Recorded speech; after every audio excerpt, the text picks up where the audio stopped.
ዳጣ በስተመጨረሻ ወላጅ እናቷን ሰላምዬ ሳታውቅ ሰላምዬ እጽንሱ ላይ በድንጋጤ ከባድ ችግር ፈጠረባትና ድንገተኛ ሆስፒታል ገባች።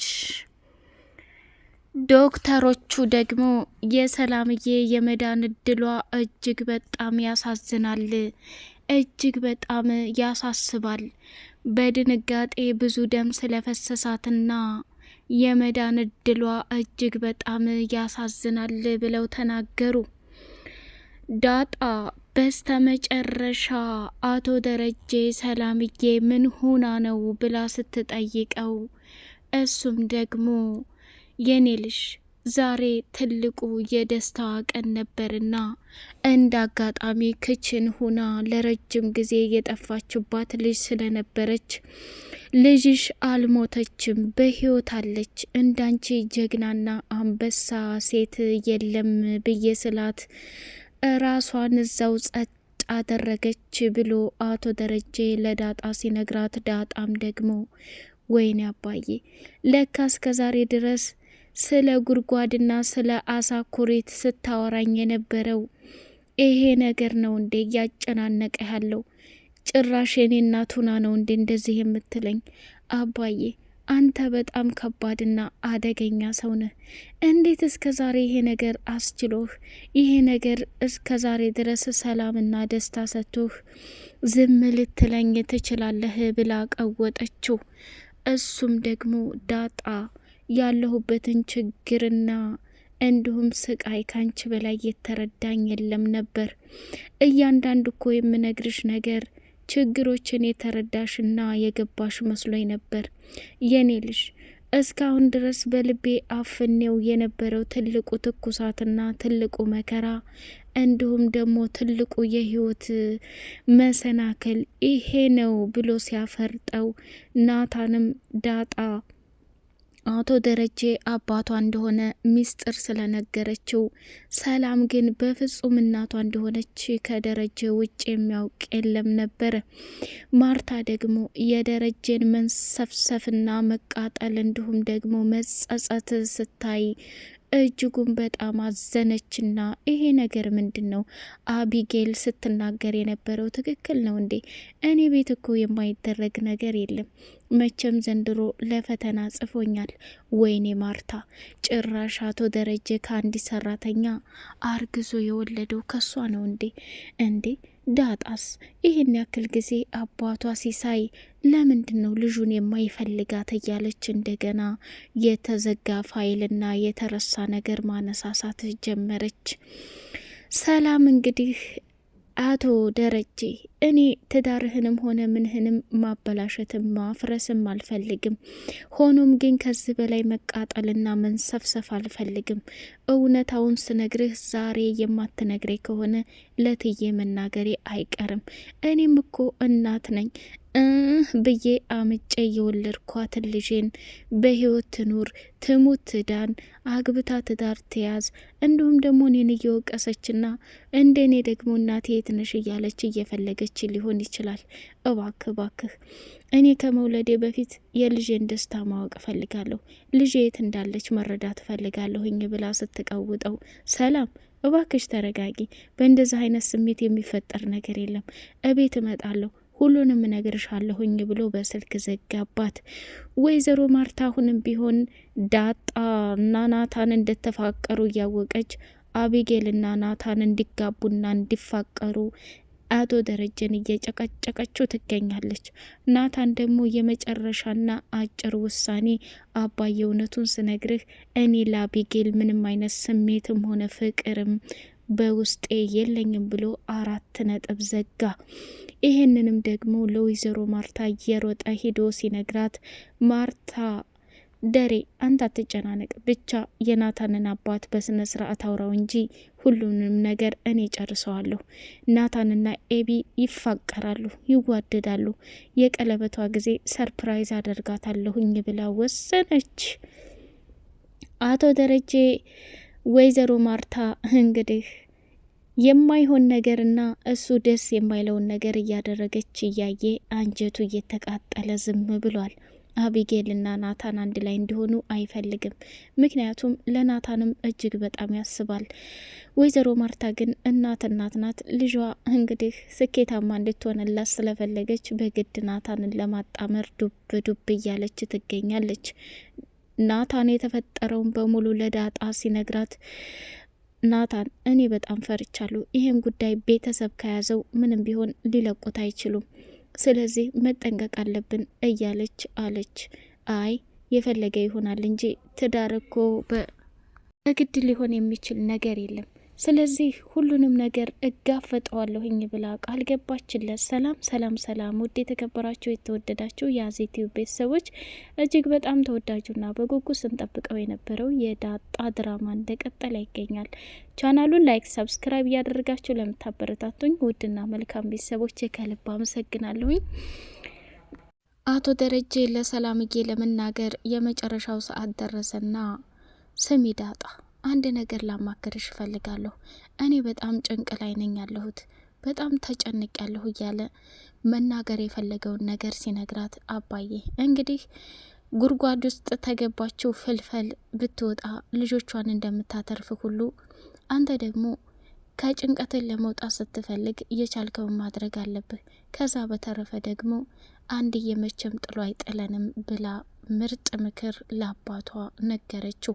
አባቷም ደግሞ መኪና ውስጥ ገባና ሰላም ለ20 አመታት ውስጥ ልጅሽን በጉጉት እየጠበቅሽ ኑረሻል። እኔና ማርታ እንዳንለያይ ለማንም እንዳትናገሪ፣ ጊዜውና ሰዓቱ ሲደርስ እውነታውን እነግርሻለሁኝ ብያት በትዕግስት ጠብቃለች።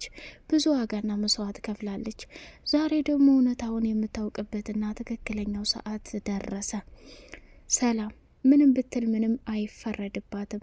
አንዲት እናት ልጇን ለማግኘት ብዙ ነገር ታደርጋለች። የሰላምን ልጅ አምጣ ወልዳ እኔ ግን አውጥቼ ጥዬባት እሷ የኔን ትዳር ላለመበተን ከማርታ ጋር ላለማለያየት ብዙ ዋጋና መስዋዕትነት ከፈለች። ዛሬ ላይ ግን እውነታውን ማወቅ አለባት። እስከ መቼ ድረስ እናትና ልጅ አንድ ቤት እየኖሩ እሷም ልጇ መሆኗን ሳታውቅ ልጄ ትመጣ ይሆናል ብላ ስትጠብቅ ከዚህ በላይ መሰቃየት የለባትም። በማርታ ጉዳይ የሚመጣውን ነገር በሙሉ መጋፈጥ አለብኝ። ፈጣሪ አብርታኝ አጠንክረኝ ብሎ መኪና ውስጥ እጅጉን በጣም በሚገርም ሁኔታ ለብቻው 100% ወሰንና ሰተት ብሎ ወደ ቤት ሲሄድ ሰላምዬን ክችን ውስጥ አገኛትና ጋሼ ዛሬ እውነታው እንድነግረኝ እፈልጋለሁ፣ እኔ ለትዬ መናገሬ አይቀርም ብላ ስትለው አስቀድሞ ከወይዘሮ ማርታ ጋር ነበርና ማርታም እኔ ምልህ ደሬ ዛሬ ሰላም ባለፈው ነግርሻለሁ ያልሽኝን ጉድ ንገሪኝ ብዬ ስላት ከ2 ቀን ከ3 ቀን በኋላ ወስኔ ነግርሻለሁ አለች። ምን አይነት ምስጢር እንደምትነግረኝ እኔ በጣም ፈርቻለሁኝ ብላ አለች። ከዛ ይህማ ሊሆን አይችልም በጭራሽ፣ በጣም ያሳስባል፣ በጣም ከባድና አደገኛ ነገር ነው። ወይኔ ጉዴ የዘንድሮ ፈተናማ መቼም ማለፊያ የለውም።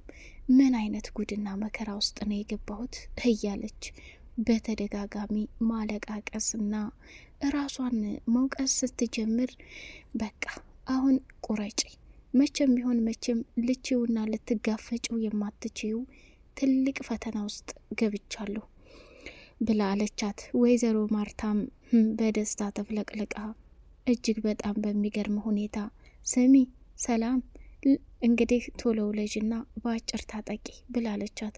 እንዴት እዬ ምኑ ነው የምታጠቀው? እኛ እንግዲህ አቢጌል ይህን ያክል ጊዜ በጉጉት ስንጠብቀው የነበረው የሰርጓ ጊዜ ደረሰ ብላ ስትላት ምን እያልሽ ነው አለቻት። አረ እኔ ምንም አላልኩ፣ እውነታውን ስነግርሽ እንግዲህ ኤቢ ለምርቃቷ ጊዜ ከናታን ጋር ቀለበት ሊያስሩ የናታን አባትም ሊመጣ ነው፣ እውነታውን ልንነጋገር ነው ብላ ስትላት ዳጣና ናታን አንድ ላይ እንዲሆኑ ወይዘሮ ማርታ ዋጋና መስዋዕትነት ከፍላ ነበረ። ግን የወይዘሮ ማርታ ንግግር እጅጉንም ሳያስደስታት ቀርና መደነባበር ጀመረች። እትዬ ኤቢ ናታንን ልታገባ፣ ናታን ከኤቢ ጋር ፍላጎትና ደስተኛ ሆኖ እያለች ማበድና መቀወጥ ጀመረች። ከዛ አረ ተረጋጊ ሰላም ምን ሆነሻል እያለች መደናበር ጀመረች። ሻይ አፍልታ ሄዳ ያቀረበችበትን እቃ ረሳችና ተመልሳ መታየት ተደናበረች ሄደች። ቆይ ይሄ ነገር እንዴት ነው ነገሩ? ናታን ከአቢጌል ጋር መች አውርተው መች ተፋቅረው? አሁን እኮ ዳጣና ናታን ፍቅር ጀምረዋል እያለች ብቻዋን መብሰልሰል ጀመረች። አቢጌል እንግዲህ ከውሃና ከምጥን ጋር ሁና ናታንን እኮ ላገባው ነው ስትላት እቤት አልገባም እንዴ እንዴት ነው እያለ መጃጃል ጀመረች። ውሃ ወደ ክችን ገባችና ጨጨብሳ እንሰራለን ብላ ዱቄቱን አወጣታ ከምጥን ጋር መጫወትና ማቧለል ጀመሩ። አርጆን የኤቢ ፍቅረኛ እንግዲህ ናታንን ፊት ለፊት ተፋጠጡና ስማንተ እኔ በያ በፈጠረህ እኔ ዛሬ ለቦክስ ለድብድብ አይደለም የመጣሁት።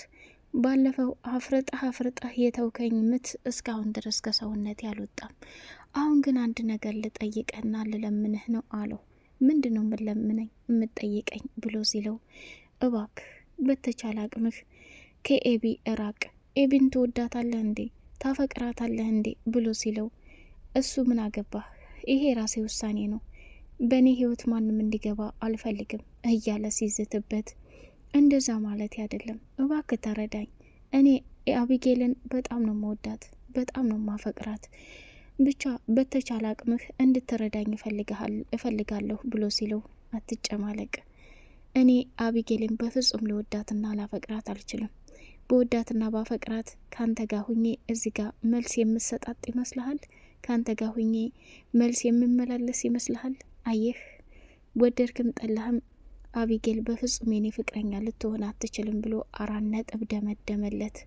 እባክህ ተባበረኝ፣ በፍቅር አምላክ ይሆንብህ፣ እንድታግዘኝ እፈልጋለሁ ብሎ ሲለው መጀመሪያ ቢጤህን ወቅ፣ እሷ ላንተ ቦታ አለህ የሚለውን መገመት መቻል አለብህ።